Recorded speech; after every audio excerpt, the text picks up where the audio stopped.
up my calf so hard my breath snapped in my throat.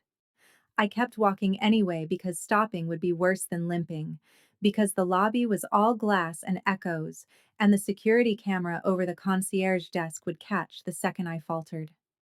My badge swung against my ribs like it was trying to warn me. I tasted metal, the kind that comes when you've been biting the inside of your cheek to keep from making noise. I was late. Again. My heel dragged, just a whisper, and every whisper sounded like an announcement in this building. I fixed my face into something neutral, something employee-shaped, and pushed through the last steps toward the elevators as if nothing inside me was shaking. I could feel eyes on my back before I saw him, the pressure of attention like a hand at the nape of my neck. And when I glanced toward the mezzanine balcony and found him looking down, calm as stone, I understood with a sick drop in my stomach that I couldn't explain my limp away, because the man who owned this building noticed everything, and his gaze didn't move as the doors began to close, like he'd already decided I belonged in his line of sight. The elevator was too bright. It made the small things obvious, the way my fingers trembled around my folder, the faint smear of foundation at the edge of my collar where it had rubbed off against skin that was tender, the way my knee refused to lock the way it used to. I shifted my weight and the ache flared, hot and deep, like someone had poured ink into my muscle and it was spreading. I stared at my reflection in the steel panel and willed myself not to look like a woman trying to outrun something that lived in her own apartment. A group of men in suits got in on the 22nd floor, and their cologne made my stomach turn because it reminded me of Brennick's aftershave, the kind that tried too hard to be clean. I kept my eyes forward, held my folder tighter, counted silent numbers with the rhythm of my heartbeat. 26, 27, 28. That was my age, not my count. But it felt like counting anyway, like keeping track of years you'd survived without anyone noticing what you were swallowing. When the elevator opened at 34, I walked out before the suited men could. I didn't want them behind me. I didn't want anyone behind me. The hallway to our office was carpeted so thick it muffled everything. It should have felt like safety, but the silence made my own footsteps too loud in my head. I rounded the corner and saw the glass wall of Lark and Wren Property Management, our neat little island inside a tower of money and power, and my pulse eased for half a second. Then I saw the clock above reception. 9:14. I was 14 minutes late. I straightened automatically, like posture could erase time. I smoothed my skirt with a palm that shook, adjusted the strap of my bag to sit higher over the bruise on my shoulder, and pushed through the glass door with the practiced calm of someone who'd learned how to look fine while cracking inside. Cyraloon, my supervisor said without looking up from her screen, like my name was a checkbox. Conference room. Now. Of course. The conference room was all minimalist white and chrome. The blinds were open, and sunlight cut stripes over the table like bars. There were people inside already. Our leasing director, two senior agents, the CFO who came down from corporate twice a month to remind us we were replaceable. And at the head of the table, slightly apart from everyone else like he was the axis the room was built around, sat the man from the mezzanine, Mailer Sorrell. I'd seen him before, of course. Everyone had. His face was on business magazines, on gala photos, on the discreet signage in the lobby that marked this building as a Sorrell Holdings property. He was never loud in pictures. He was never smiling, always just contained. As if the world moved around him and he didn't need to move back. In person, the effect was worse. It wasn't that he was impossibly handsome in a way that made women sigh and men resent him. It was that he looked like he could be kind if he chose, and terrifying if he didn't, and that you would never know which one you were getting until it was too late to adjust your breathing. His suit was dark, perfectly cut, and he wore it like it wasn't armor, like it was simply another layer of control. His hands rested on the table, long-fingered, still. A simple watch at his wrist. No rings. Nothing flashy. His eyes lifted the moment I stepped in. I tried to keep my steps even. I tried to distribute my weight so the limp would disappear into normal human imperfection. I tried to be invisible. But pain has its own truth, and bodies betray you for reasons you can't bribe. My knee stuttered, my heel dragged, and Mailer Sorrell watched it happen with the quiet focus of someone noticing a crack in bulletproof glass. I'm so sorry, I blurted, because I'd been trained to apologize for existing, and because if I spoke first, maybe I could steer the moment away from the thing I was hiding. My voice came out too thin. Traffic was. There was an accident on the bridge. I. I'm sorry. My supervisor's mouth tightened. The CFO didn't even look up. Mailer did. He didn't say anything at first. He just held my gaze long enough that heat crawled up my throat, long enough that my lungs forgot how to take in air without sounding like a confession. You're late, he said finally. It wasn't loud. It wasn't angry. It was simply a fact, placed on the table like a paperweight. Yes, I whispered, then hated myself for sounding like a child. I know. He looked at me for a few seconds longer, and in those seconds I felt stripped down to the raw places under my skin. Then his eyes dipped, just briefly, to my legs. You're limping, he said. The room didn't react. No one else seemed to register it as anything more than an observation, but my stomach clenched so hard I thought I might be sick. My hand tightened on the folder until the edges bit into my palm. I. My mouth went dry. My brain threw up a dozen lies and none of them felt solid enough. I twisted it. Last night. It's nothing. Maylor's gaze returned to my face. There was no sympathy there. Not yet. There was something else. Quieter. Sharper. Assessment. Nothing makes you drag your foot like that, he said. The leasing director shifted in his chair like he wanted to disappear. My supervisor glanced at Maylor, then at me, and in her eyes I saw irritation, not concern. I'd already used up my allotment of grace. Cyraloon, she said, emphasizing each syllable. We can discuss your personal issues later. Mr. Sorrell is here for the quarterly occupancy review. Mailer didn't look away from me. You can sit, he said, and the room somehow rearranged itself around the permission in his voice. A chair at the side of the table slid out. No one touched it, but it happened anyway, because people moved when he spoke.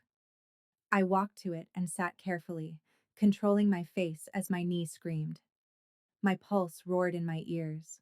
I opened my folder with hands that wanted to shake apart and forced my eyes down to the numbers. Occupancy rates, lease renewals, tenant complaints, things that belong to a normal world. But my skin still burned where Brennick's fingers had dug into my arm last night as he dragged me back from the door. You don't leave, Seer. You don't walk out on me. You don't make me look like that. His breath had been hot with whiskey. His voice had been soft the way it always got right before he did something that would make me apologize later. I answered questions when they were directed at me. I spoke about vacancy turnover and the timeline for renovating 3 units on the 50th floor. I kept my voice steady, professional. I would have passed for fine to anyone who didn't know how to read the micro flinches of a woman in pain. Mailer knew. I felt it every time his eyes slid to me, not often, but with purpose, as if he was collecting pieces. When the meeting ended, people stood up and chattered in that relieved way they do when authority leaves the room. My supervisor leaned over me and hissed, "My office, 2 minutes." I nodded, because nodding is what you do when you can't afford to fight. Mailer rose from his chair, and the movement was smooth, unhurried. He buttoned his jacket, glanced at the CFO, and said something low that made the man straighten like he'd been called by a god. Then Maylor's attention returned to me. "Ms. Vale," he said. My name sounded wrong in his mouth. Too clean, too formal. Like he was reading it off a file. I stood because he addressed me, because you stood when he spoke, because my body obeyed power even when it hated it. My knee protested and I caught myself against the chair back quickly, hoping no one saw. Mailer saw. He took a single step closer, just enough to separate me from the noise of the others. He didn't touch me. He didn't invade my space in a way that would let anyone accuse him of anything. But the air shifted, as if his presence changed the pressure in the room. Why are you limping? He asked. I forced a small smile, the one I used on tenants when their sinks overflowed, and they blamed me for water existing. I told you. I twisted it. He stared at me like my smile was a language he didn't bother learning. That isn't an ankle twist, he said. My breath caught. It's, it's fine. He didn't soften. He didn't raise his voice. He simply waited, and the waiting felt like a vice tightening. Around us, people began to drift out, glancing at us with curiosity they didn't dare indulge for long. The glass walls made everything visible, and somehow, that made me feel more trapped, like a bug in a display box. I have to, I began, because my supervisor would explode if I didn't go to her office and I couldn't afford another job hunt, not with rent overdue, and Brennick tracking every dollar I spent. I'm already behind. Maylor's gaze flicked toward my supervisor's office and back. I'll speak to her, he said. It wasn't an offer. It was a decision. Panic flashed bright. No, please, it's not necessary. His eyes narrowed a fraction. Not anger. Focus. Cyraloon, he said, and hearing my first name from him landed like a hand around my throat. Look at me. I was already looking at him. I had been since the moment he'd noticed. But I lifted my chin anyway because if I didn't, he would see how afraid I was. And fear invites questions. His voice dropped slightly, enough that only I would hear. Someone hurt you, he said. My chest tightened so fast it felt like my ribs were moving inward. I laughed once, too sharp, too brittle. No. It came out automatic. A reflex. A lie I'd repeated so many times it lived in the muscle memory of my mouth. Maylor didn't react to the laugh. He watched my eyes. You're carrying weight on your right side, he said quietly. You're guarding your left shoulder. You have bruising at the base of your throat under your makeup. You're wearing a long sleeve in a heated building. My skin went cold. My fingers curled into my palms so hard the nails bit. I bruise easily, I said, because that was the script. I'm clumsy. Mailer held my gaze, unblinking. You're not clumsy, he said. The certainty in it knocked something loose inside me. My throat burned. I swallowed hard. I need to go, I whispered. He stepped back, giving me space like he'd promised himself he would never take what wasn't offered. After work, he said, you'll come to my office. My stomach dropped. I can't. You can, he replied. I shook my head. Quickly. I have commitments. His eyes stayed on mine, and his voice remained level. Are they the kind that leave you limping? The words hit like a slap, not because they were cruel, but because they were precise. My lungs tightened. I couldn't breathe. I'm fine, I said again, and the lie tasted like blood. Mailer's gaze moved past me for a fraction of a second, toward the hallway that led to the elevators, toward the world outside this building. When he looked back, something in his expression had sharpened into a quiet promise. I won't ask you to confess, he said. I'll ask you to listen. After work. My office. He turned then, as if the conversation was finished, as if I no longer had a choice that mattered. My supervisor appeared in the doorway of her office, face tight with annoyance that quickly smoothed into a forced smile when she saw Mailer. Mr. Sorrell, she said brightly, can I? Mailer didn't slow. Ms. Vale will not be disciplined for her lateness, he said, and the way he said it made my supervisor's smile freeze and then rearrange into something obedient. Of course, she managed. Mailer didn't look back at me as he walked out. He didn't need to. My body was already vibrating with the knowledge that he'd seen what I was trying to bury, and that he'd decided it mattered. I sat down slowly, pretending to organize papers while my hands shook. My supervisor's gaze drilled into me like a warning. What was that? She hissed as soon as Maylor was out of earshot. I don't know, I whispered. He just, he asked me something. Her eyes narrowed. You don't get to be something he asks about. Do you understand? Your staff. You keep your head down. You don't. She stopped, her gaze flicking to my leg as if she'd suddenly noticed it. What did you do? I forced the same smile. I twisted my knee. She exhaled sharply through her nose. Get it together. You can't afford to look messy here. I almost laughed at the irony. I couldn't afford to look messy anywhere. Messy was what got you judged. Messy was what got you fired. Messy was what made Brennick's mouth curl with disgust before he said, Look what you make me do. I worked through the day with my knee burning and my nerves frayed raw. Every time my phone buzzed, I flinched. Every time someone's footsteps paused behind my desk, my shoulders tensed. Around noon, a text lit up my screen. Where are you? Brennick didn't use punctuation when he was sober. When he was angry, he wrote like each word was a rock thrown at my face. At work, I typed back. Busy. Another buzz. Don't lie. My stomach clenched. I kept my expression blank as a tenant leaned over my desk to complain about the elevator being slow. I nodded at him, apologized, promised to contact maintenance. My fingers trembled as I typed. I'm not lying. A third buzz came before I could breathe. We'll talk tonight. I stared at the words until they blurred. My throat tightened. Tonight meant questions. Tonight meant his hands on my wrists while he demanded to know why I'd been late again, why I didn't answer fast enough, why I looked at him like he was a stranger when he was the only one who put up with me. I swallowed hard and forced myself back into the small tasks that kept me afloat.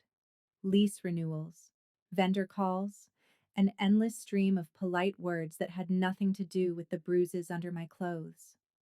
At 5:03, when the office began to empty, my hands went cold. Mailer's office was on the top floors, past the spaces regular employees didn't enter unless summoned. I'd never been. I'd only seen the private elevators guarded by men with earpieces and faces that didn't invite questions. I told myself I wouldn't go. I told myself it was dangerous. I told myself that being noticed by someone like Maylor Sorrell was not a gift. It was a spotlight, and spotlights burned. But every time I thought of walking out to the street, of the cold air hitting my face, of Brennick's text waiting like a trap, I felt my stomach twist. Safety wasn't a concept in my life. It was a word other people used. At 5:19, my supervisor left with a clipped goodbye. The office was quiet. My phone buzzed once more. I'll be there at 6. My breath shuddered out. I stared at the screen. My hands began to shake so hard I had to set the phone down. Then, without fully deciding, I stood up. My knee protested.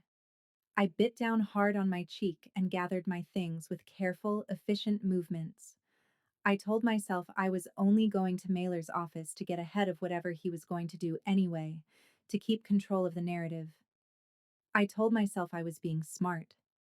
The private elevator area was behind a frosted glass wall on the 48th floor. I had to take a separate bank up and then walk down a corridor lined with art that looked like it had never been touched by dust. The building changed as you climbed. The air got cleaner. The carpet got thicker. The silence got deeper, as if sound was considered rude. A man in a black suit stood near the private elevator doors. His hair was cropped close, his jaw like stone. He watched me approach without moving.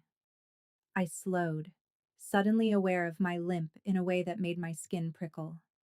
I'm, I'm here to see Mr. Sorrel, I said, and my voice nearly cracked on his name. The man's gaze flicked to my badge. Ms. Vale. Hearing my name from him made my stomach tighten. Yes. He pressed a button and the private elevator opened as if it had been waiting. Up, he said. That was it. No questions, no confirmation. As if Maylor had already decided I would come. The elevator rose smoothly, silently. I watched the floor numbers climb with a strange detachment, like my body was moving while my mind lagged behind. My knee throbbed. My shoulder felt tight under my blouse. When the doors opened, the space beyond wasn't what I expected. No gold, no gaudy luxury. It was dark wood, clean lines, a scent of cedar and something faintly smoky. The lights were low, warm. A wall of windows looked out over the city like a quiet threat. Mailer stood near the glass, jacket off, sleeves rolled to his forearms. He looked like he belonged to the skyline.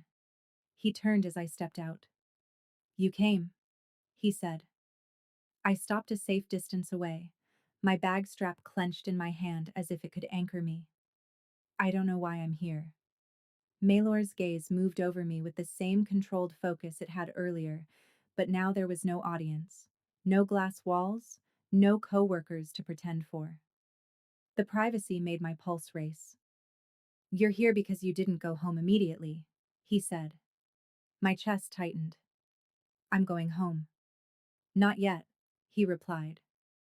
I bristled instinctively, fear and anger twisting together. You can't tell me where to go. Maylor nodded once, as if acknowledging my right to say it. I can't, he agreed. That's why I'm not telling. I'm asking. He moved toward his desk, slow and deliberate, and sat in the chair behind it. He didn't gesture for me to sit.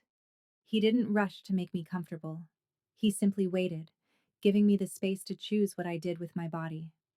It was oddly respectful, and it made me more nervous because I was used to men who took. What do you want? I asked, and my voice sounded small in the quiet. Mailer studied me for a moment. Your truth, he said.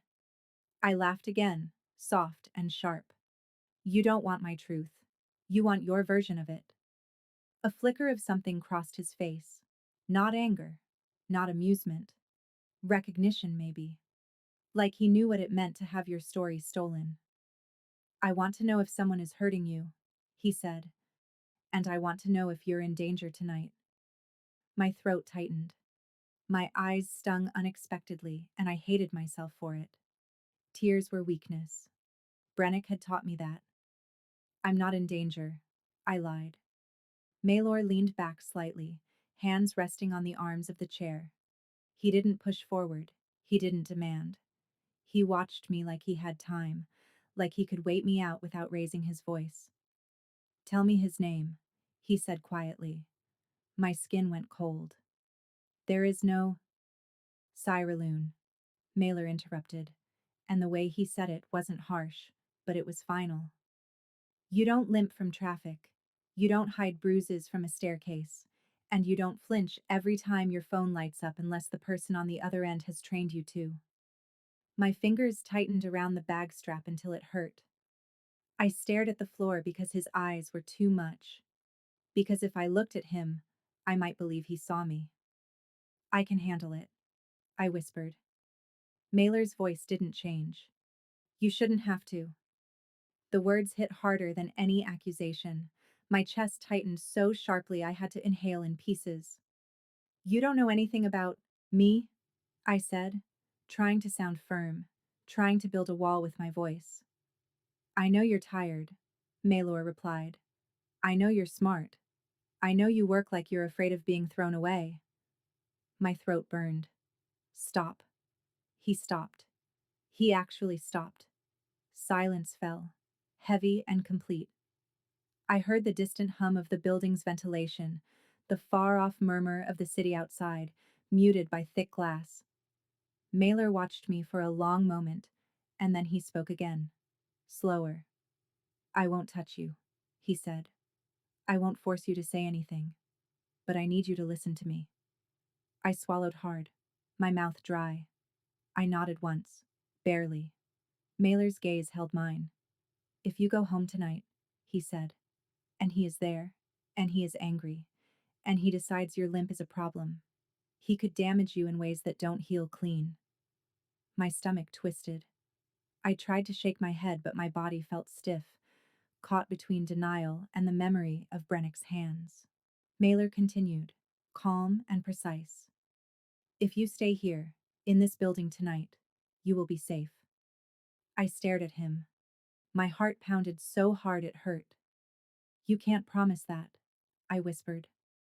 Mailer's eyes darkened, not with menace, but with something like certainty that came from being the kind of man who didn't speak unless he meant it. In my building, he said, I can promise it. My skin prickled. Why?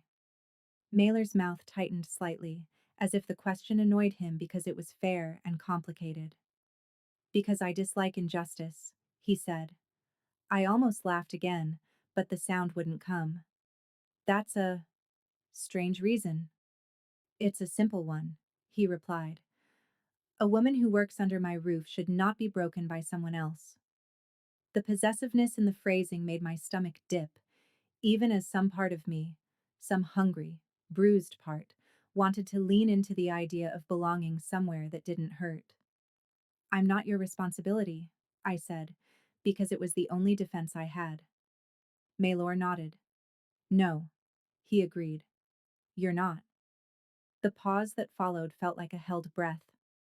And yet, he continued quietly, here you are. My phone buzzed in my bag. My entire body flinched before I could stop it. My throat tightened. I fumbled the bag open, hands shaking, and pulled the phone out. A call. Brennick. My chest went cold.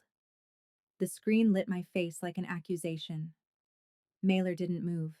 He didn't reach for the phone. He didn't tell me what to do. He simply watched me with an intensity that made me feel like I was standing at the edge of something irreversible. If I answered, Brennick would hear my breath and know. He would ask where I was. He would use that soft voice that meant danger. He would say my name like a claim. If I didn't answer, he would punish me later. My thumb hovered over the screen. I could hear my pulse. I could taste the metallic tang of fear. Mailer spoke softly. You can let it ring. My eyes snapped to his. He will do what he does, Maylor said, and his voice sharpened just slightly. But if you're here, he cannot reach you. I swallowed hard. My thumb trembled. The call kept ringing. Each vibration felt like a hook in my ribs. I didn't answer. It went to voicemail. For a moment, there was only silence and the roar of blood in my ears. My vision swam slightly.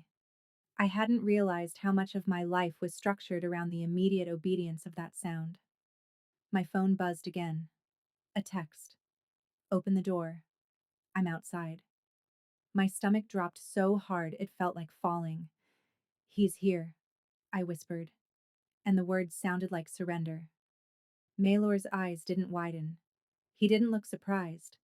If anything, he looked like a man whose suspicions had just been confirmed. He stood. The movement was smooth, controlled, and it changed the air instantly, like a storm forming behind glass. Stay here, he said. My breath hitched. No, if you confront him, he'll. Mailer's gaze held mine, steady. I'm not asking you to be brave, he said. I'm asking you to be safe. My throat burned. You don't understand what he's like. Mailer's mouth tightened. I understand men like him, he said quietly. They only feel strong when someone smaller bleeds.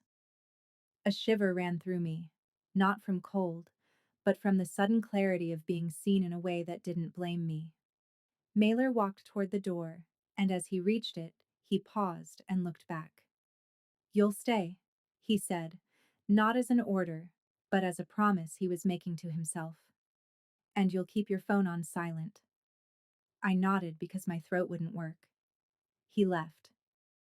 The door closed with a soft, final click. I stood frozen in the middle of his office, staring at the dark wood, the city lights, the calm luxury that felt like a different universe. My knee throbbed. My hands shook. I pressed the phone to my chest like it could stop my heart from trying to escape my ribs. I heard nothing for a long time. Then, faintly, through the thick walls, the muted sound of voices. I couldn't make out words, only tone. Brennick's voice, even muffled, had a particular cadence, a tight, sharp edge that made my stomach curl. Another voice answered him, lower, quieter, and somehow more terrifying because it didn't need volume to dominate. Maylor. My breath caught. I imagined Brennick puffing himself up, demanding, accusing. I imagined him trying to charm, then threaten. I imagined him saying things like, she's my girlfriend. This is a misunderstanding. She's dramatic. I imagined Maylor listening, and then I imagined Maylor deciding. The thought made my skin go cold and hot at the same time. Minutes passed like hours. My phone buzzed again. Another text. You think you can hide from me in that fancy building? Come down now. My eyes blurred. My throat tightened. I sank slowly onto the edge of the leather chair near the window, careful with my knee, and pressed my free hand over my mouth to keep from making noise. I was shaking, not just from fear, from something else too, from the unfamiliar fact that I had disobeyed him and the sky hadn't fallen yet. The door opened. Mailer stepped back into the office and closed it behind him. His expression was unchanged, still calm, still controlled, but there was something in his eyes now that wasn't there before, a coldness that made the room feel smaller. He won't come up again, Maylor said. My voice came out thin. What did you do? Maylor's gaze held mine. I told him, he said, that this building is mine, and so is the air he's breathing in it. My stomach clenched. He'll be waiting outside. Maylor nodded slightly. Yes. Panic surged. Then I can't leave. You won't, Maylor replied. The certainty in his voice hit like a wall. I stared at him, my mind scrambling. I can't just not go home, I whispered. I have my things. My. Your things can be replaced, Maylor said. And then, softer. You can't. The softness cracked something in my chest. Tears threatened. I swallowed hard, furious at my own weakness. Maylor stepped closer, stopping a respectful distance away, as if he was careful not to crowd me. Tell me where you live, he said. My body stiffened. Why? So I can send someone, he replied, to get what you need without you going back. The word someone landed heavy. I thought of the men downstairs, the one who'd known my name, the private elevator opening like a mouth. You're not a cop, I said quietly. No, Maylor agreed, and there was no shame in it. I'm not. The honesty should have scared me more. Instead, it felt like relief, because at least he wasn't pretending. I wrapped my arms around myself, feeling small in my own skin. If you send someone, he'll know. Maylor's gaze sharpened. He already knows, he said. He knows you were somewhere he couldn't control. He knows you didn't answer. That's why you can't return alone. My chest tightened. My mind flashed to Brennick's face when he realized he'd lost ground, the way his eyes went glassy with rage. I can't afford a hotel, I whispered, the practical fear rising like bile. I can't afford anything. If I miss work, if I lose my job. You won't miss work, Maylor said. I stared at him. How can you say that like it's nothing? Maylor's mouth tightened, the closest he'd come to looking displeased. Because I own the building, he said simply. And because I'm telling you, you'll be here tomorrow. My pulse hammered. That's not how life works. Maylor's gaze held mine. For most people, he said quietly. No. The implication made my skin prickle. The world he lived in was one where doors opened. Because he decided they should. Where men like Brennick could be told to leave, and they would. I should have run from that world. I knew that. I knew better than to step closer to danger just because it offered shelter. But shelter is a drug when you've been cold for too long. My phone buzzed again. Another text. I swear to God, Sierra, you're done. I flinched. My fingers tightened around the phone until it hurt. Mailer's gaze flicked to it. Turn it off, he said. I hesitated, and the hesitation was the most honest thing about me in that moment. Because turning it off felt like cutting the last thin thread that kept Brennick from showing up in my life like a storm. Mailer watched me struggle and didn't rush me. Cyraloon, he said softly, you don't have to do it all at once, but you do have to start. My throat burned.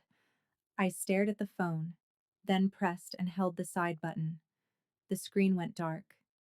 In the silence that followed, I felt something shift inside me, like a lock clicking. Mailer exhaled slowly, as if he'd been holding his own breath. Sit, he said gently, and this time it sounded like care, not command. I sat again, carefully, my knee throbbing. I kept my eyes on the city lights because looking at him felt too intimate. Maylor moved to a cabinet behind his desk and poured water into a glass. He set it on the table near me without touching me, without leaning too close. Drink, he said. I didn't want to. Accepting water felt like accepting a story where he was the kind of man who could take care of me, and that story was dangerous. My hands shook as I lifted the glass. The water was cold and clean. It tasted like nothing, and the nothingness made me realize how tense my body had been, how much adrenaline had dried my mouth. Mailer sat across from me again, not behind the desk now, but in a chair angled slightly toward mine. It felt less like an interrogation and more like containment. Like he was positioning himself as a barrier between me and the door. I'm going to ask you questions, he said. You can refuse. I swallowed. Okay. What is his name? My lips parted. My throat tightened. Saying Brennick's name out loud felt like summoning him. Brennick, I whispered.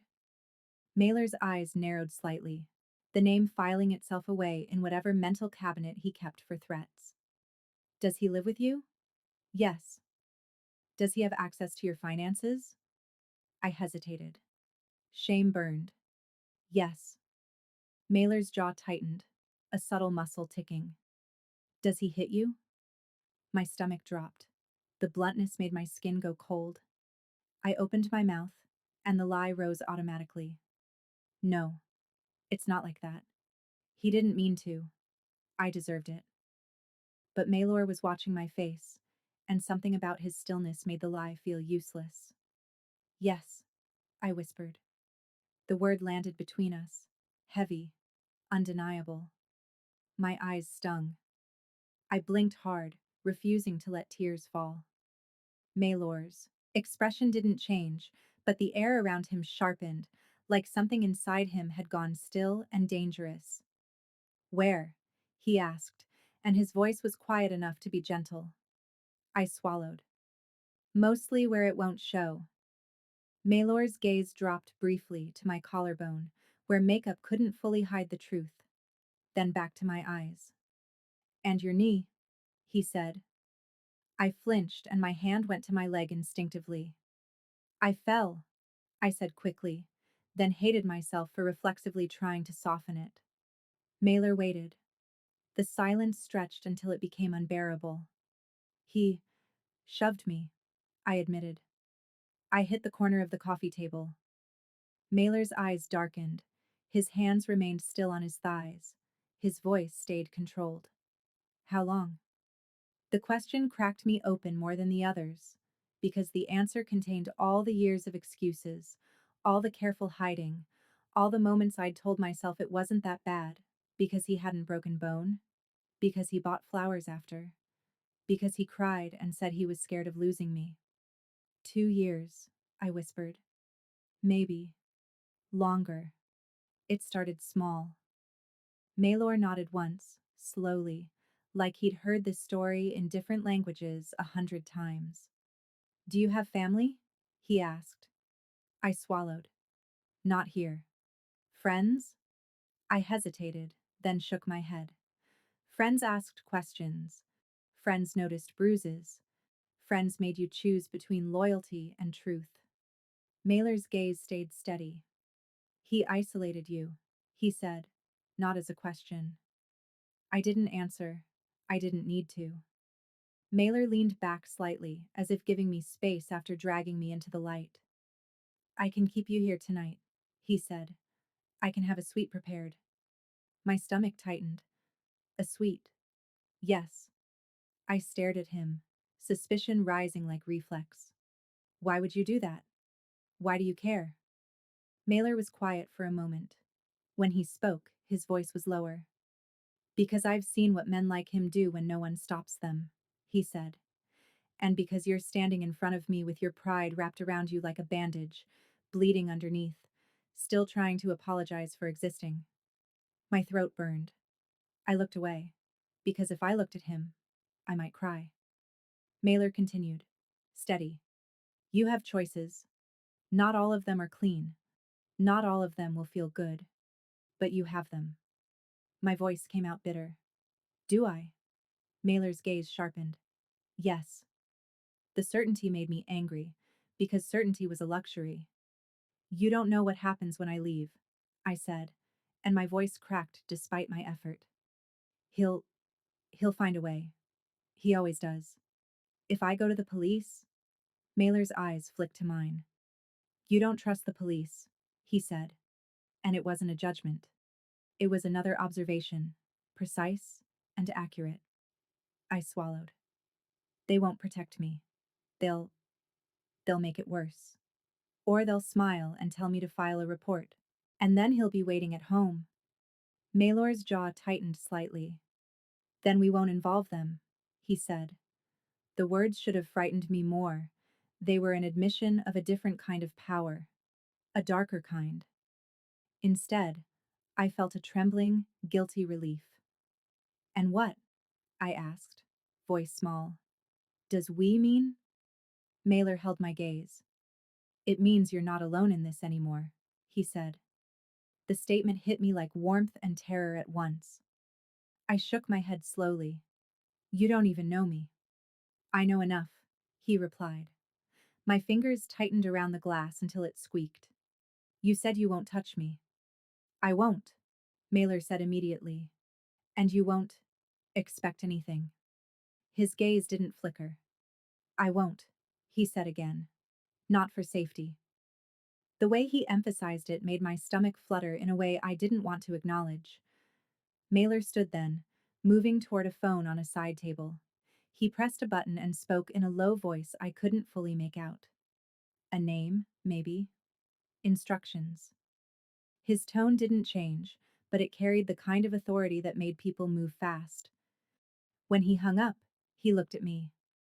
A room will be prepared, he said. Food will be sent up. A woman will be assigned to you for the night. She'll stay outside your door. If you want her to leave, you tell her. I stared. A woman. Mailer nodded. You're safer with a woman nearby, he said. And you'll feel less watched. The fact that he considered that he understood the way male presence could feel like a threat even when it wasn't, made my throat tighten. What about Brennick? I whispered. Mailer's gaze turned colder. He is not coming back into this building, he said. And when I go to work tomorrow? Mailer's eyes stayed on mine. You will not go back to him tomorrow, he said. My heart stuttered. I can't just leave. I have a lease. He'll destroy my things. Maylor's voice remained calm. Your things are not you, he repeated. You will choose what to save later. Tonight, you'll rest. Rest. The word felt foreign. My body didn't know how to do it without bracing for impact. I shook my head, overwhelmed. This is insane. Maylor's mouth tightened slightly, as if he agreed but didn't care. Insane is letting him keep breaking you because you're afraid of disrupting your routine, he said quietly. Insane is treating survival like it's normal. My eyes stung. I looked away, jaw clenched. He didn't press further. He waited. The patience was its own pressure. A knock came at the door. Maylor moved to open it. A woman stood there in a black suit, hair pulled back, eyes sharp and calm.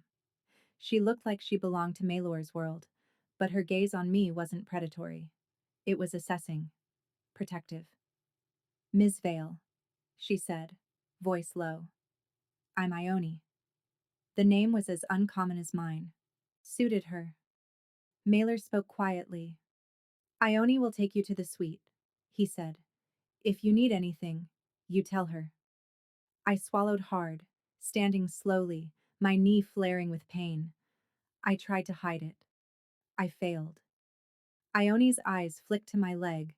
Her expression didn't change, but her voice softened slightly. I can walk slow, she said. Something about the simple kindness nearly broke me. Maylor watched me, his gaze steady. You're safe tonight, he said again. I wanted to believe him. I wanted it so badly it hurt. I followed Ione down a hallway that felt like a private spine of the building, quiet and guarded. The suite was on a high floor with windows that made the city look like a field of stars. The bed was too neat, too large. The bathroom smelled like clean stone and expensive soap. Everything about it screamed wealth and safety and distance from my real life. Food arrived on a tray, untouched by hands, placed on a table like an offering. I couldn't eat. My stomach was knotted tight. Ione stood near the door, arms folded, face composed. You can sleep, she said. I gave a humorless exhale. I don't know how. Ione's gaze softened just a fraction. Then you can sit, she said, and breathe. That's enough for now. I sat on the edge of the bed carefully, my knee screaming. The adrenaline was fading, leaving behind the ache and the exhaustion like a heavy coat. My body trembled with the aftershock of fear. I stared at the dark glass of the window, my own reflection faint. A woman with tired eyes and too much control in her jaw. A woman who looked like she could be normal if you didn't know what her sleeves hid. My mind kept jumping to Brennick, to his anger, to his hands, to the way he would tear the apartment apart looking for me, to the way he would call and call and call. My phone was off. The silence was both relief and terror. At some point, Ione spoke quietly into her earpiece. I heard a low response. The calmness of it, the routine, made me realize this wasn't new for them. They had protocols. They had practiced saving people in ways that didn't involve paperwork or courtrooms. That thought scared me more than I wanted to admit. Because it meant Mailer wasn't just a wealthy businessman who happened to be kind. It meant he lived in a world where protection was organized, where power was applied without asking permission. I lay back slowly on the bed, fully clothed, my shoes off. The sheets were cool. My knee throbbed. My shoulder burned. My mind spun. I didn't sleep so much as drift in and out of shallow darkness, waking every time my body remembered the shape of Brennick's anger. When morning light filtered through the curtains, pale and soft, I felt like I'd survived something. Ione was still there, sitting in a chair near the door, eyes open, alert. She looked up when I stirred. Morning, she said quietly. My throat was dry. My voice came out rough. He didn't. Ione shook her head. He didn't get in, she said. Relief hit so hard I nearly cried. A knock came again. Ione stood, checked something through a small screen near the door, then opened it. Mailer stepped in. He didn't wear the same suit as yesterday. This one was charcoal, crisp. He looked like he hadn't slept, But if he hadn't, he didn't show it the way I did. He carried exhaustion like another controlled layer. His gaze went to me immediately. He didn't stare. He assessed, like a doctor might, but without the clinical detachment. Did you sleep? He asked. I swallowed. A little. Malor nodded, accepting that as a victory. He glanced at Ione. Thank you, he said. Ione dipped her head once and stepped out, closing the door behind her, leaving me alone with him. My pulse spiked. Alone with him felt different. The room seemed to hold its breath. Malor moved slowly, stopping a respectful distance away. I'm not here to overwhelm you, he said. I'm here to give you options. I swallowed. I don't have many. You have more than you think, he replied. My hands curled into the blanket at my sides. Brennick will be furious. Mailer's eyes darkened. Yes, he said. I waited for him to say something comforting. He didn't. He didn't lie. He didn't paint the world soft to make it easier to swallow. That honesty made me feel oddly steadier. Mailer continued, voice calm. I had someone look into him, he said. My stomach clenched. You. What? His gaze stayed on mine. I said I noticed things, he replied, as if that explained everything. Fear flashed. That's not. That's not legal. Maylor's mouth tightened slightly. Most things that keep people safe aren't, he said. The statement should have sent me running. Instead, it made my chest tighten with the reality of my life. Brennick's hands weren't legal either, and no one had stopped him. What did you find? I asked, voice thin. Mailer's gaze sharpened. He has a record, he said. Assault. No conviction. A restraining order filed by a woman who withdrew it. A pattern of moving jobs quickly, debts he can't pay. My stomach churned. He said those were lies. Mailer's eyes held mine. He says what he needs to say, he replied. I swallowed hard, shame burning. So what now? Mailer's voice stayed steady. Now you decide what you want, he said. Do you want to leave him? The question landed like a weight. It was so simple and so impossible. My throat tightened. It's not that simple. Maylor nodded once. I know, he said quietly. So answer the real question. Do you want to be free? My eyes stung. I stared at the carpet because looking at him felt like being seen too deeply. Yes, I whispered. The word came out like a crack in stone. Maylor's gaze softened just slightly, not into tenderness, but into something like respect. Then we move, he said. My heart pounded.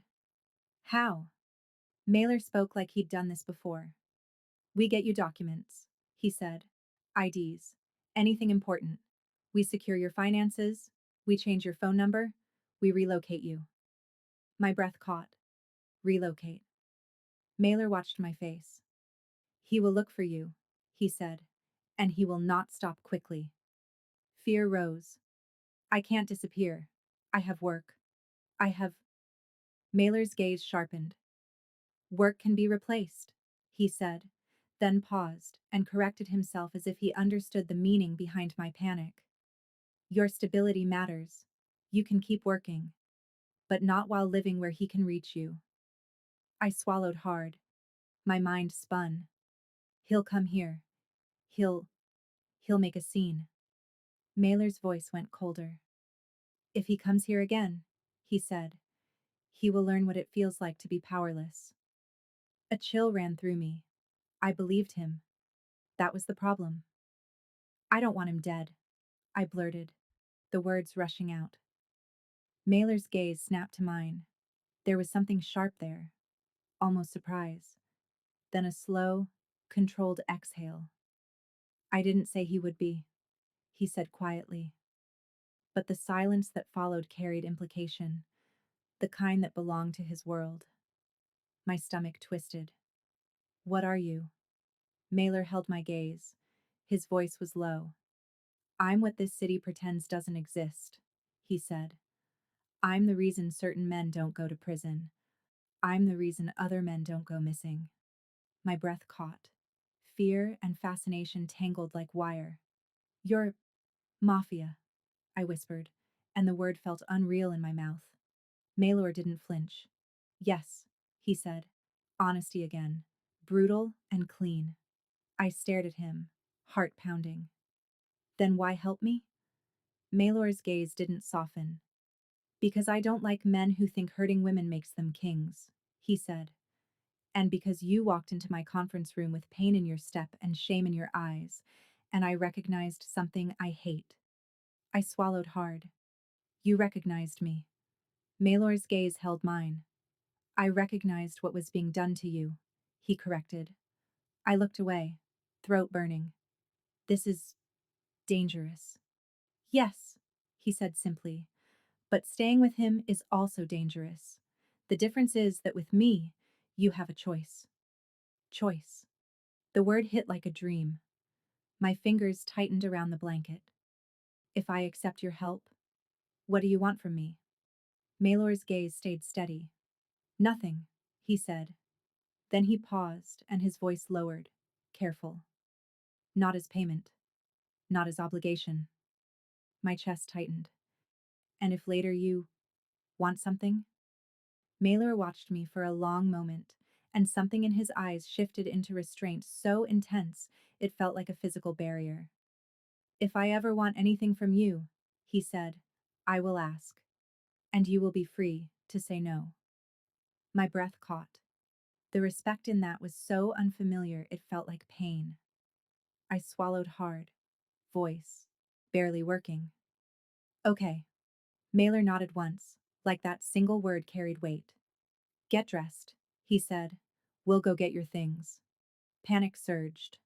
I can't go back. You won't go alone, Mailer replied. My stomach churned. He might be there. Mailer's eyes went cold. If he's there, he said, he will leave. The certainty made my skin prickle. I dressed with hands that shook, pulling on a sweater even though the suite was warm, because my skin wanted the cover. I pulled my hair back tightly, because loose hair made me feel vulnerable. I applied more concealer in the bathroom mirror, dabbing gently, avoiding the tender spots. When I stepped out, Mailer was waiting near the door. He didn't look at my body like it was his to evaluate. His gaze stayed on my face, on my eyes, as if that was the only place consent lived. We'll do this quickly, he said. I nodded, throat tight. The private elevator took us down. Ione joined us at the 48th floor, along with two men in black suits whose faces looked carved out of quiet violence. They didn't speak to me. They didn't leer.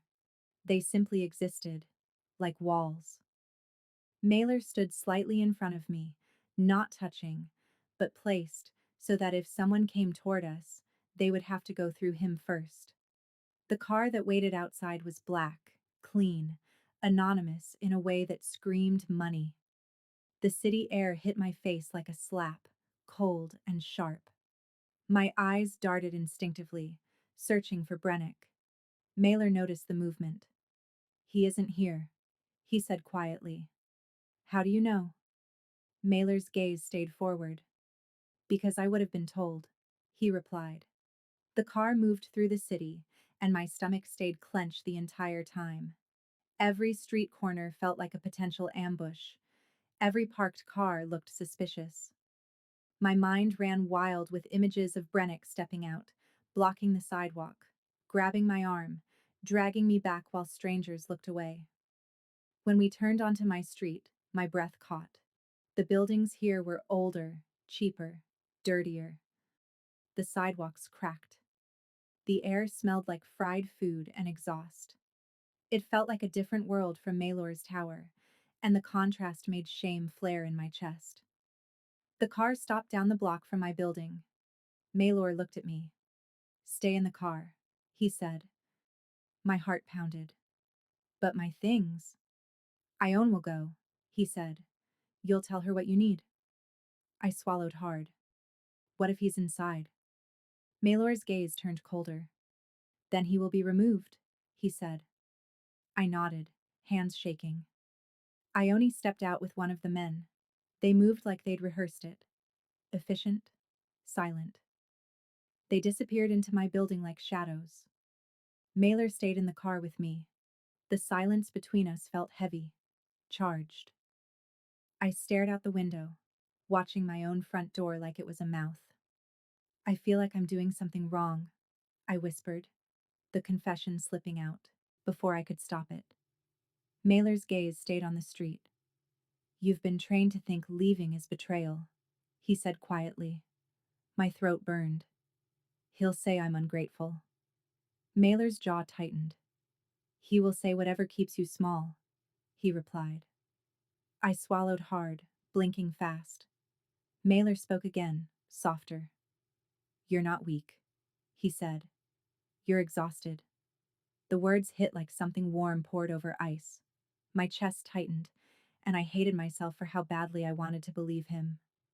Ione returned with a bag, then another, then my folder of documents, my passport, my birth certificate, my work paperwork. The things Brennick kept in a drawer he claimed was safer in his possession. My stomach twisted seeing them in her hands, proof of how much of my life he'd controlled. Ione passed them to me. Anything else? She asked. I stared at the building, at the window of our apartment. Curtains closed. Dark. My grandmother's necklace, I whispered suddenly. It wasn't valuable, but it was mine. The only thing that had belonged to someone who loved me without bruises. Ione nodded once and went back in. Maylor watched the building with a stillness that made my skin prickle. He isn't inside, he said after a moment. I stared at him. How can you be sure? Maylor's gaze stayed forward. Because if he was, he said quietly, I would feel the urge to break something. The bluntness made a shiver run through me. Not because it was cruel, because it was honest. Ione returned with the necklace. She placed it in my palm. My fingers curled around it like a lifeline. We drove away. As my street disappeared behind us, something inside me loosened and tightened at the same time. Relief, grief, fear, all tangled. I pressed my forehead to the cool glass and tried not to cry. Back at the tower, Mailer had a smaller suite prepared on a lower private floor, still luxurious, but less like a hotel, and more like a place someone could actually live. There were clothes in the closet in my size, simple and soft. Toiletries arranged neatly, a phone on the table. A new number, Maylor said when he saw me looking at it. If you want it. My chest tightened. He'll call my old one. I know, Maylor replied. Let him. The steadiness in his voice made me feel both safer and more aware of the fact that I was standing too close to something that could swallow me whole. For the next 2 days, my life became a strange suspension. I went to work, escorted discreetly through staff elevators so no one noticed. My supervisor treated me with a new, brittle politeness, as if she'd been reminded who owned the air. I didn't go home. I didn't answer my old phone. I watched Brennick's messages pile up on the device I kept off most of the time, only turning it on briefly to see what storm was forming. Where are you? You think you're funny? Answer me. I'm sorry. Please. If you don't come back, I'll ruin you. I swear I'll. The escalation was predictable, and still it made my stomach knot. Mailer didn't hover. He didn't show up in my workspace. He didn't demand updates every hour. He simply placed people around me like invisible architecture. Ione became a constant presence. Near, quiet, never invasive. Sometimes she sat outside my office door, pretending to be on a call. Sometimes she waited by the private elevator, her expression unreadable. At night, Mailer checked in once. Always once. A short message sent to the new phone. Are you safe? That was it. No flirting, no pressure, no expectation. It should have been easier that way. It wasn't. because every time his name appeared on the screen, something in my chest tightened with awareness. Not of romance, not yet. Of power, of safety, of the strange, dangerous comfort of being seen and not mocked. On the third night, I couldn't sleep. My knee had improved slightly but still ached. Bruises shifted colors beneath my sweater. I lay in the dark, staring at the ceiling, listening to the faint hum of the building. A soft knock came at the door. I sat up, heart pounding. It's me. Maylor's voice came through, low and calm. May I come in? The question, may I, hit me like a shock. Consent as a default. Consent as a rule. I swallowed hard. Yes, I whispered. Then louder. Yes. The door opened. Maylor stepped in slowly, stopping just inside as if giving me the choice to tell him to leave. He wasn't in a suit. He wore a dark shirt, sleeves rolled, hair slightly less perfect. He looked more human. And somehow that was more frightening, because it made him harder to categorize. His gaze went to my face. You didn't sleep, he said. I swallowed. I tried. Maylor nodded once. He moved to the chair near the window and sat, keeping distance, letting the room breathe. You can tell me to leave, he said. I stared at him. Why are you here? Maylor's eyes held mine. Because you're alone, he said. And because I suspect you're about to talk yourself into going back. My stomach clenched. I would never. Maylor's gaze sharpened slightly. You would, he said calmly. Not because you want him, because you want the fear to stop. Your mind will try to bargain. Heat burned behind my eyes. I looked away, jaw clenched. Maylor spoke softer. Tell me what you're thinking. I swallowed hard. My voice came out cracked. I'm thinking, I'm thinking this can't last. I admitted. I'm thinking he'll find me. I'm thinking I'm a problem you'll get tired of managing. Maylor's expression didn't change, but something in his eyes shifted like a quiet decision deepening. You're not a problem, he said. You're a person. The simplicity of it made my throat burn. I laughed once, bitter. People like me don't get rescued. Maylor's gaze held mine, steady. People like you get buried when no one intervenes, he said quietly. That's why I intervene. A shiver ran through me. I pressed my hand to my knee, feeling the dull ache. Why does it matter to you? Maylor was silent for a moment. When he spoke, his voice was lower. Because I know what it is to belong to someone who treats you like property, he said. I stared at him. The admission felt like a crack in his controlled exterior. You, I whispered. Maylor's jaw tightened slightly. Not in the way you mean, he said. But yes. I know what it is to have your choices narrowed until you mistake survival for loyalty. My chest tightened. Who did that to you? Maylor's gaze drifted to the city lights. My father, he said simply. The word hung heavy. I didn't know what to say. I didn't know how to hold that information without letting it become an excuse for his darkness. Maylor looked back at me. I am not a good man, he said quietly. My throat tightened. Then why? I am a controlled man, he corrected. There's a difference. The honesty made my skin prickle. Maylor continued, voice steady. You are safe with me because I choose restraint, he said. Not because I lack the capacity to do harm. My pulse hammered. The fear was real. And yet, the way he said it, like a rule, like a boundary, made me feel safer than any false softness could have. I swallowed hard. What do you want? I asked again, because it was the only question that mattered. Maylor's gaze held mine. Tonight, he said, I want you to sleep. I stared at him, disbelief twisting with something softer. That's it? Maylor nodded. That's it, he said. The silence stretched. My heart pounded. I felt exposed in the dim light, sitting on a bed that wasn't mine, in a room paid for by a man whose power had edges sharp enough to cut cities. I'm scared, I admitted quietly. Maylor's gaze softened just a fraction. I know, he said. And then, carefully, he added, May I sit closer? The question made my breath catch. He was asking permission to reduce distance, something Brennick had never done. I swallowed hard. My body screamed caution.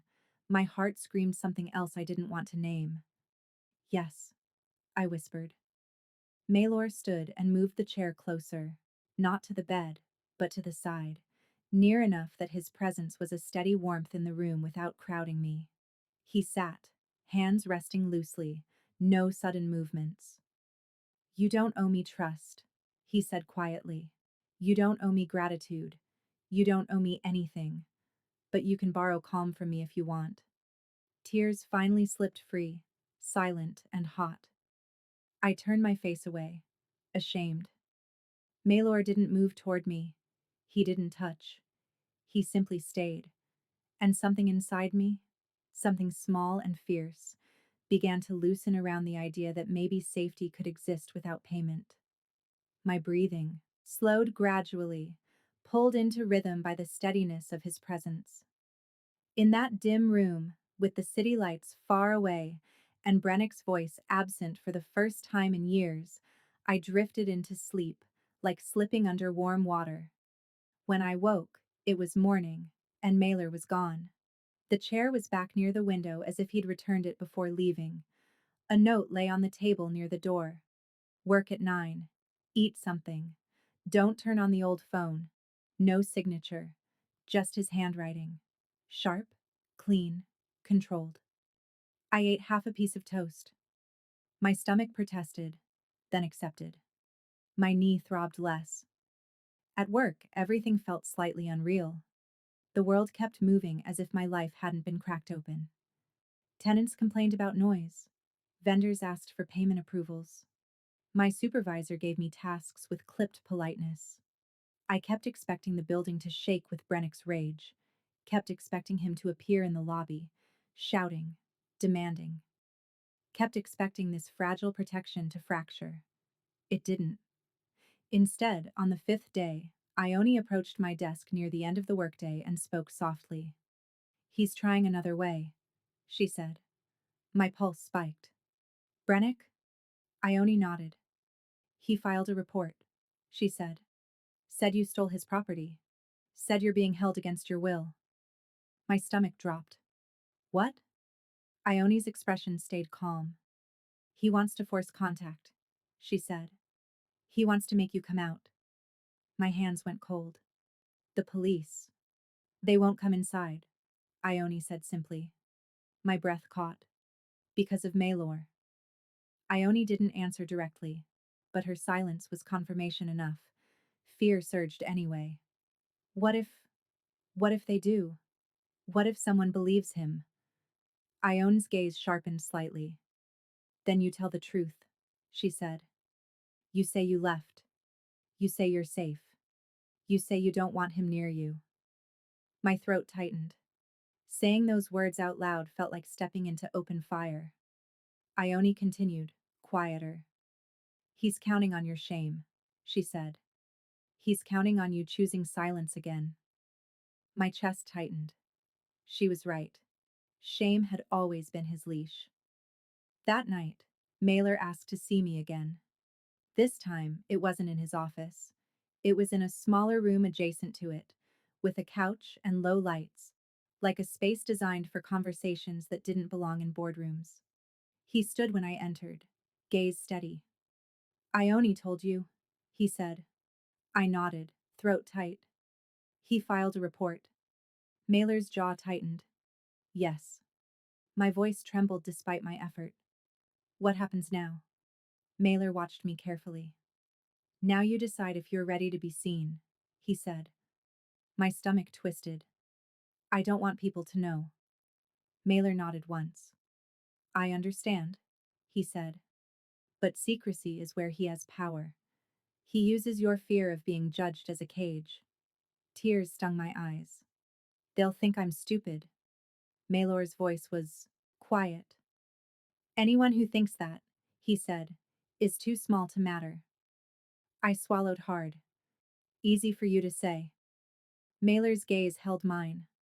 Nothing about this is easy, he said. He moved to a side table and poured tea into a cup, then set it near me without touching me. The ritual felt like stability. Here's what I can do, he said carefully. I can keep him away from you. I can relocate you permanently. I can erase him from your daily life. My pulse hammered.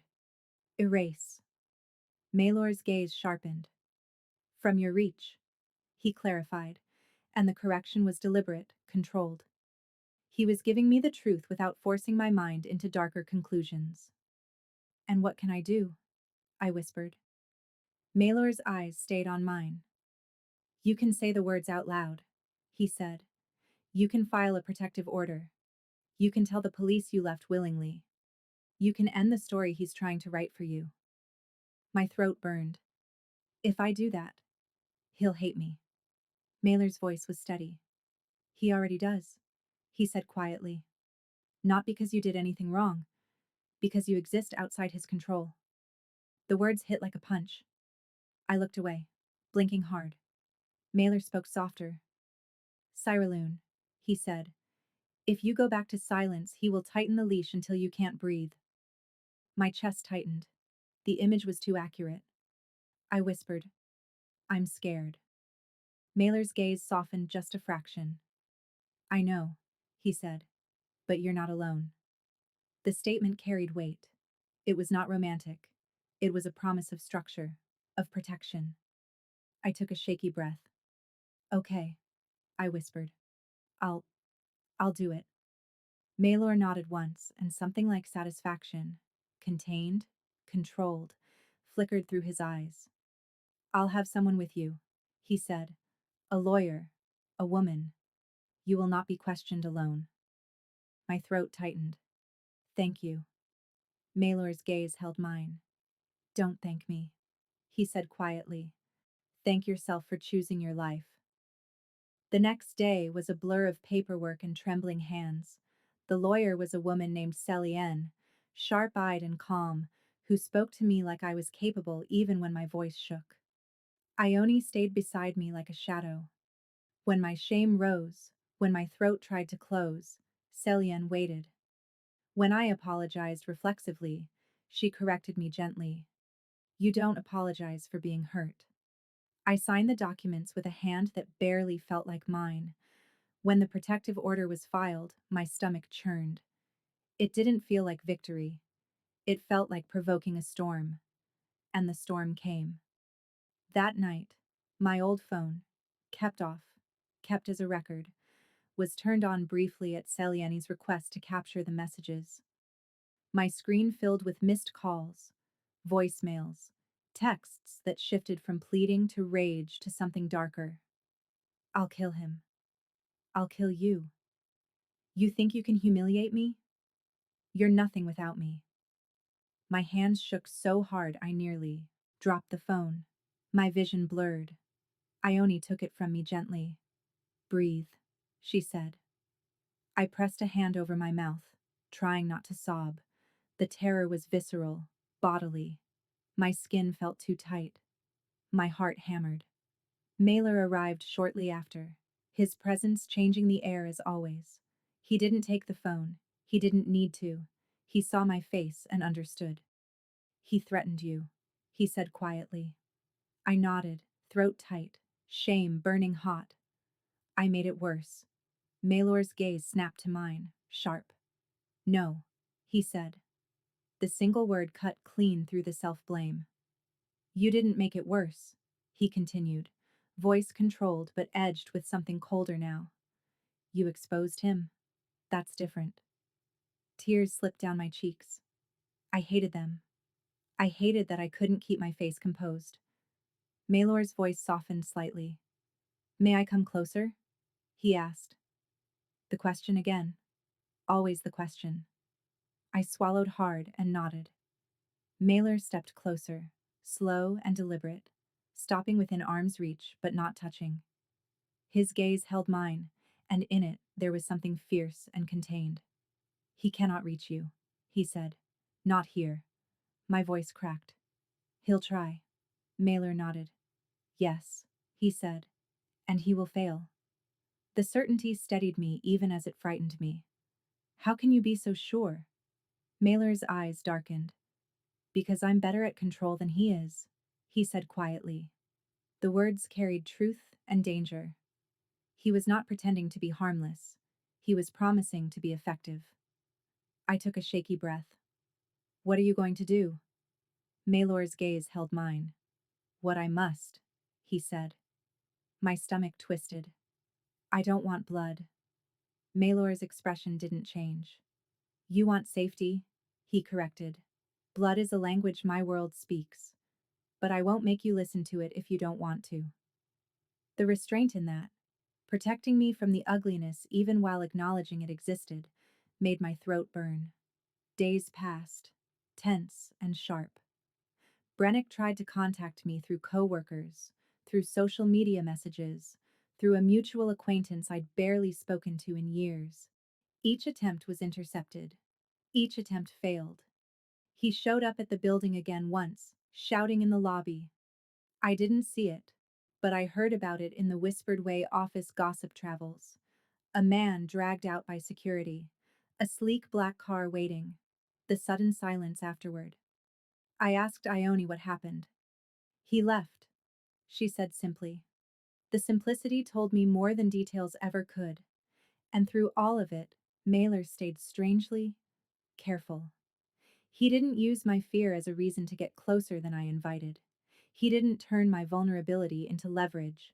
He offered safety like a structure, not a chain, which made the slow shift inside me more frightening. Because when you are starving, even simple food feels like love. One evening, about 2 weeks after I'd left, Maylor asked me to join him for dinner. Not in a restaurant, in his private dining room. A quiet space with dark wood and soft light, a table set for two. Food arranged neatly, no staff hovering. I stood in the doorway, heart pounding. This feels, I searched for the word, intimate. Mailer's gaze held mine. It can be, he said, if you choose it. Or it can be two people eating because one of them forgets to. I swallowed. You're the one who forgets. Mailer's mouth tightened slightly, like that was close enough to a smile to be dangerous. Yes, he admitted. I sat, careful with my knee. The food smelled rich and warm. My stomach tightened with hunger and nerves. Mailer didn't talk much. He asked simple questions. Did your knee improve? Did you eat today? Did you sleep? No questions about my body beyond what was practical. No questions about Brennick unless I brought him up. No pressure. The restraint made me feel both safe and oddly wanted, in a way that wasn't about sex, in a way that was about being treated like my comfort mattered. Halfway through dinner, my phone buzzed. The new phone. A message from Célien. He violated the order. We have evidence. My stomach dropped. My appetite vanished. Mailer noticed instantly. What is it? He asked. I swallowed hard. He violated it. I whispered. He contacted someone. Mailer's gaze went cold. He set down his fork with precise calm. Do you feel afraid right now? He asked. I nodded, throat tight. Yes. Maylor's voice was steady. Then you come with me tonight, he said. My chest tightened. Where? Maylor's gaze held mine. Somewhere he can't follow, he said. The words made my stomach twist, because they implied not just distance, but disappearance. A deeper kind of protection. I don't want to run forever, I whispered. Maylor's voice softened slightly. You won't, he said. But you will not stand still while he swings. I stared at him, breathing shallow. Maylor rose and came around the table slowly. He stopped a respectful distance away.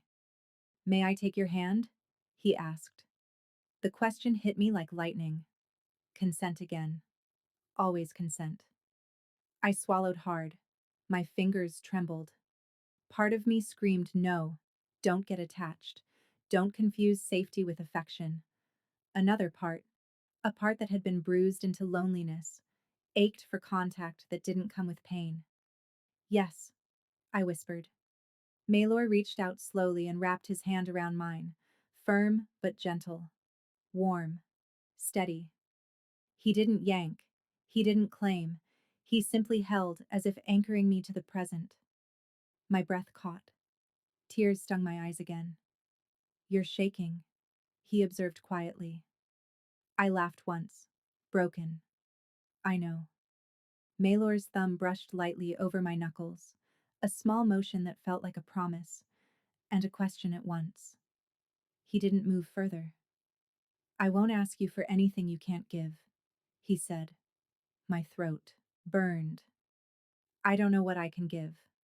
Malor's gaze held mine. Then give me honesty, he said. Do you want to go with me tonight? I swallowed hard. Yes, I whispered. Malor nodded once, and the decision in him settled like iron. We left within the hour. The car drove beyond the city lights, toward a quieter place I didn't recognize. My anxiety spiked with every turn, but Malor stayed beside me in the back seat, not touching unless I leaned closer. Ione sat in the front, silent, alert. We arrived at a house tucked behind tall trees, lights low, security discreet but unmistakable. The air smelled like damp earth and pine. The quiet was deep. Inside, the house was warm, minimalist, designed for privacy. Malor showed me a room and told me where the bathrooms were, where food would be, where Ione would be stationed. He didn't linger in the doorway. If you need me, he said, you call. I swallowed hard. You're not staying? Malor's gaze held mine. I'm staying in the house, he said, not in your room. The boundary made my chest tighten with something complicated. Relief, and something else. I nodded. Okay. When he turned to leave, the fear spiked suddenly, irrational, childlike, because being alone in a new place always made me feel like the monster could find me faster. Malor, I said, voice small. He stopped and looked back. Yes. My throat tightened. Will you stay until I fall asleep? The request felt humiliating, like weakness, like asking for a nightlight. Malor didn't mock me. He didn't smirk. He simply nodded once. Yes, he said. He entered and sat in the chair near the window, angled slightly away, giving me privacy even while staying. He didn't speak much. He just existed, steady and calm, like a guard tower built of flesh. I lay down, clothed, my hands clenched under the blanket. My knee throbbed, but less. The quiet pressed in. My breathing slowly eased. In the darkness, I heard Malor shift slightly, a soft sound of fabric. Then his voice, low and calm. Tell me something true, he said. My throat tightened. About what? Anything, Malor replied. I stared at the ceiling, swallowed hard. I'm scared I'll miss him, I admitted. Silence. Then quietly, Malor said, that's normal. Tears slipped free in the dark. It's disgusting. Malor's voice remained steady. It's conditioning, he said.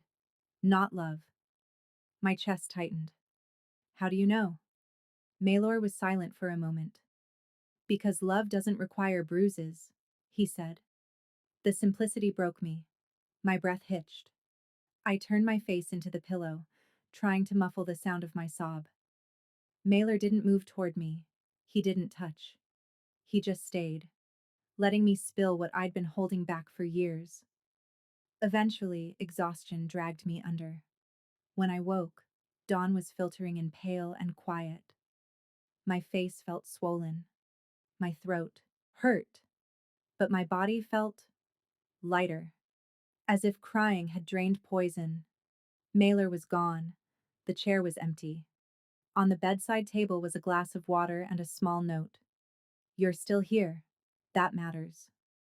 Over the next week, the world narrowed to safety procedures and slow healing. Celian updated me daily. Brennick's violations built a case. He spiraled publicly, angry messages sent to the wrong people, impulsive decisions. The mask slipped. One night, Celian texted, "He's been arrested for violating the order. Temporary hold." My stomach twisted. Relief hit, then fear. "They'll let him out," I whispered to Ione. Ione nodded once. "Yes," she said. The certainty of it made my stomach drop again. "Then it's not over." Ione's gaze sharpened slightly. "No," she said, "but you're not where he can reach." That night, Maylor asked to see me in the living room. He stood near the fireplace, the light carving his face into sharp lines. His gaze turned to me the moment I entered. "He's in custody," he said. I nodded, throat tight. "For now." Maylor's eyes darkened. "Yes," he agreed. I stepped closer, stopping at a safe distance, my hands clasped tightly in front of me. "What happens when he gets out?" Maylor studied me for a moment and then spoke with controlled clarity. "Then you will disappear," he said. My stomach dropped. "Disappear?" Maylor nodded. "Not forever," he said. "Long enough for him to lose the trail. Long enough for the case to tighten." My chest tightened. "I can't lose my job." Maylor's gaze held mine. "You can get another," he said. The practicality stung because it made my old life feel small, but it also felt true. "I don't want to run," I whispered. Maylor's voice softened slightly. "It isn't running," he said. "It's choosing where you live." Choice again. Agency. Words that felt like foreign currency. I swallowed hard. "Where would I go?" Maylor's gaze stayed on mine. "Somewhere quiet," he said. "Somewhere you can breathe without listening for footsteps." My chest tightened. The image was so tempting it hurt. "And you?" I asked before I could stop myself. Maylor's eyes narrowed slightly, not in anger, but in focus. "I stay," he said simply. The words landed hard. Of course he stayed. He belonged to this city's darkness. He owned the building. He was the building in a way. My throat burned. "So I just leave. Alone." Maylor's gaze held mine. "Not alone," he said. "With protection. With resources. With choices." It wasn't the same as the thing my heart had impulsively asked. I looked away, ashamed of wanting more. Maylor's voice dropped. "Cyraloon," he said softly. I looked back. There was something in his expression now. Restraint strained thin, like a man holding back a tide. "I won't bind you to me with fear," he said. "If you leave, it will be because you want to. If you stay, it'll be because you want to. Do you understand?" My breath caught. "Yes," I whispered. The silence stretched between us, heavy with everything unsaid. Finally I spoke, voice shaking. "I don't know what I feel." Maylor nodded once. "Good," he said quietly. "Don't rush to name it. Names create expectations." A small bitter laugh escaped me. "You're careful." Maylor's gaze held mine. "I have to be," he said. "With you." The emphasis made my chest tighten. I swallowed hard. "Why?" Maylor's jaw tightened slightly, as if the answer cost him. "Because I want you," he said quietly. "And wanting is dangerous if it isn't disciplined." The honesty hit me like heat. My stomach dipped. Fear flared, then something else. Something warm and aching. He continued immediately, steady. "But I wanted you safe before I wanted anything else," he said. "That hasn't changed." My throat burned. I don't know how to be wanted without being used. Maylor's gaze softened a fraction. "Then you learn," he said, slowly. Tears stung my eyes again, but these felt different. Less shame, more grief. "I don't know how to trust," I whispered. Malor's voice was low. Then borrow mine, he said. He took a slow step closer, stopping well within reach, but not touching. His gaze held mine like a tether. May I kiss you? He asked. The question stunned me. The permission. The pause. The fact that he was asking instead of taking. My heart hammered. My mind screamed danger. My body remembered Brennick's forced kisses, the way he'd hold my jaw too tight, the way affection had always been a prelude to control. But Mailer wasn't moving. He was waiting, giving me room to say no, giving me power. I swallowed hard, hands trembling. Yes, I whispered. Mailer moved slowly, giving me every second to change my mind. His hand lifted, stopping near my cheek without touching, as if asking silently again. I leaned into the space myself, closing the distance on my own choice.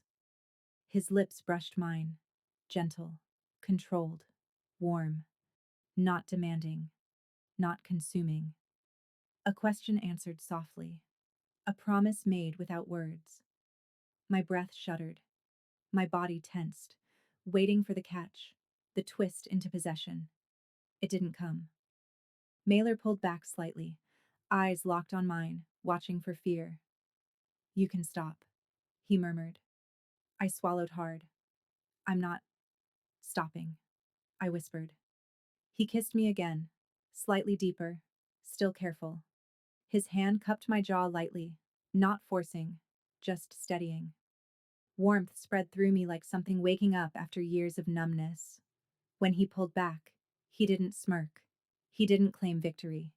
He simply rested his forehead briefly against mine, a quiet intimacy that made my chest ache. I won't rush you, he said. I whispered. I don't want to be rushed. Mailer's breath was steady. Then we won't, he said. In the days that followed, the world remained dangerous. Brennick was released with conditions. He tried to violate them. Celian moved quickly, tightened filings. Evidence stacked. The law moved slowly, but it moved. Maylor moved faster. One night, I heard a car outside the safe house, tires on gravel, a door closing. I froze, heart leaping into my throat. Ione appeared silently in the hallway, her hand lifted in a calming gesture. Not him, she said softly. My breath shook out. Mailer entered a moment later, his expression colder than I'd ever seen it. He came to the tower, he said quietly. My stomach dropped. Brennick? Mailer nodded once. He tried to get inside, he said. He tried to tell security you were being held. My throat tightened. Did he? No, Maylor said. He left. The word left carried weight. It implied persuasion, pressure, consequence. I swallowed hard. What did you do? Maylor's gaze held mine. I reminded him, he said, that he is small. A shiver ran through me. I took a shaky breath. He's going to snap. Maylor's voice was calm. He already has, he said. That's why you won't be here much longer. The words hit like loss and relief. You're sending me away. Maylor's eyes narrowed slightly. I'm giving you distance, he corrected, so you can heal without listening for him in every shadow. My throat burned. And what about us? Maylor was silent for a moment. When he spoke, his voice was lower, careful. That depends on what you want, he said. I swallowed hard. I want to feel safe, I whispered. I want to stop flinching. I want to stop apologizing. Maylor nodded once, like each desire was a step he respected. And, I added quietly, terrified of my own honesty, I want you. But I don't know what that means.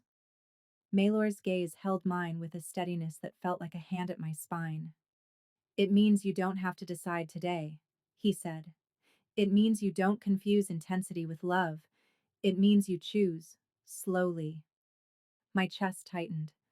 You'll let me go. Maylor's jaw tightened slightly. Yes, he said. The word hurt, because it was proof he meant what he said about choice. He wasn't trapping me with safety. I swallowed hard. Will you come? Mailer's eyes darkened. Not immediately, he said. My world follows me. Yours shouldn't. Tears stung my eyes. So I just leave and hope I don't fall apart. Maylor stepped closer, stopping within reach. May I hold you? He asked. I nodded, tears slipping free. Maylor wrapped his arms around me carefully, not crushing, not claiming, just holding. Warm and steady. His hand rested at my upper back, his touch light enough to be withdrawn instantly if I stiffened. I clung to him, shocked by my own need. My body shook, my face pressed into his shoulder. He smelled like cedar and smoke and something clean. Underneath, something expensive and dangerous. I'm sorry, I whispered automatically.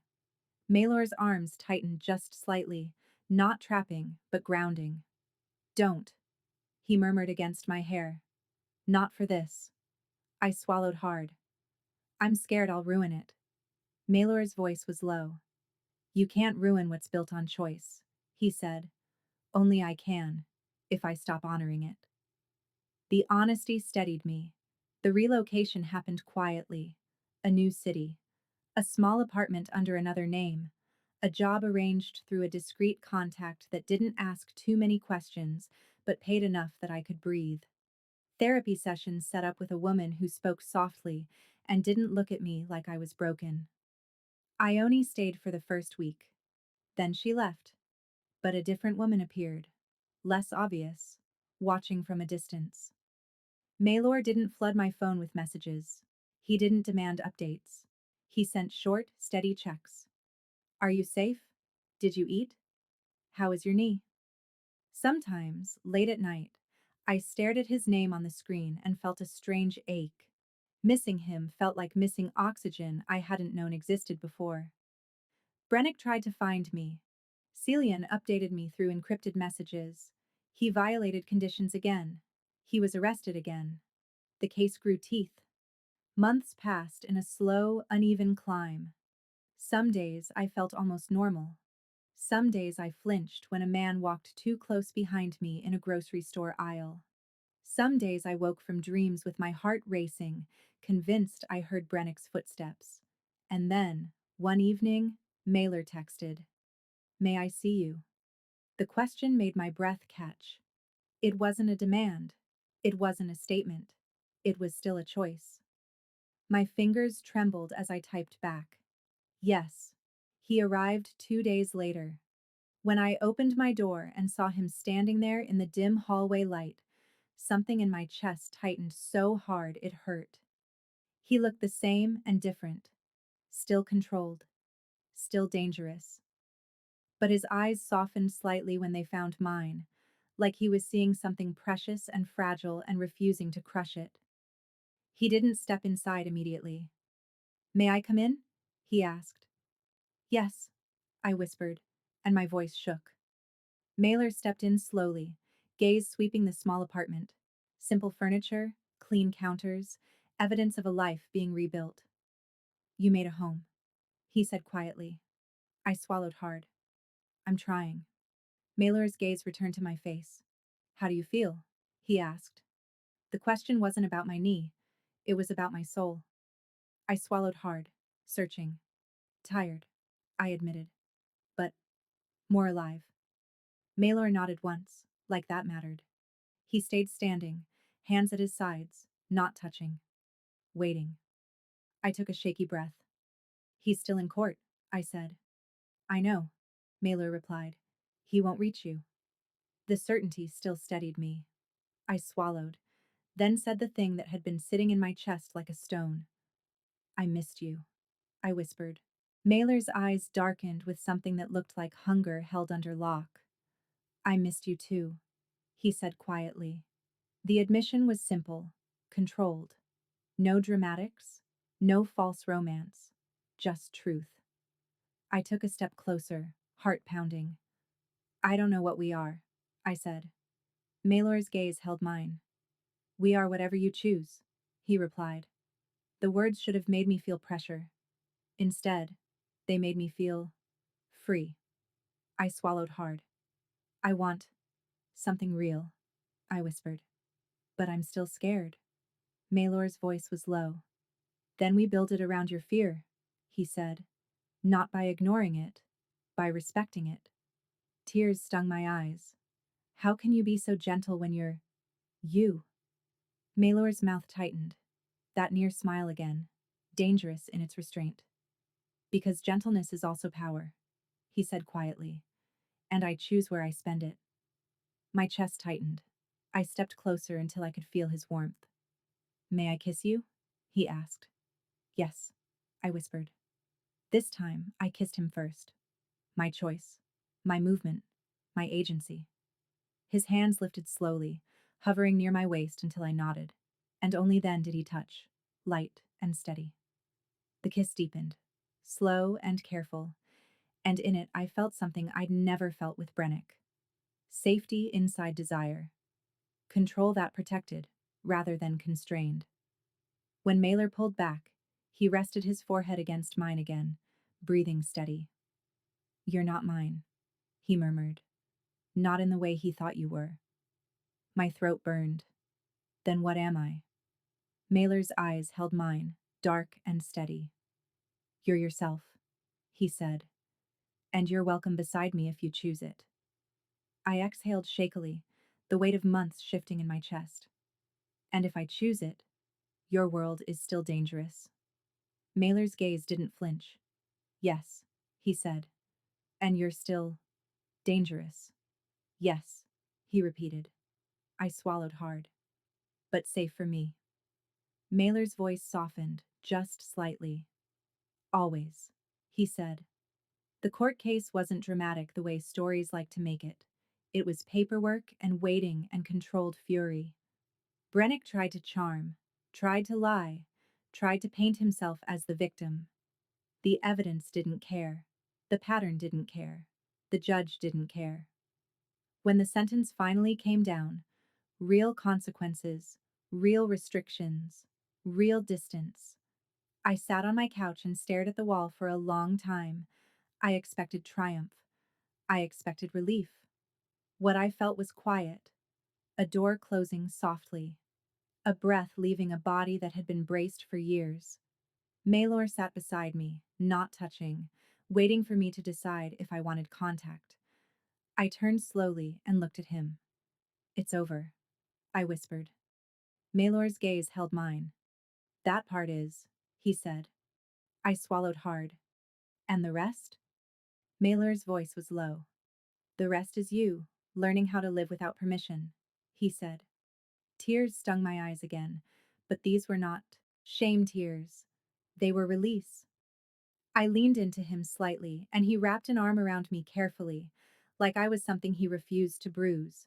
Outside, the city moved.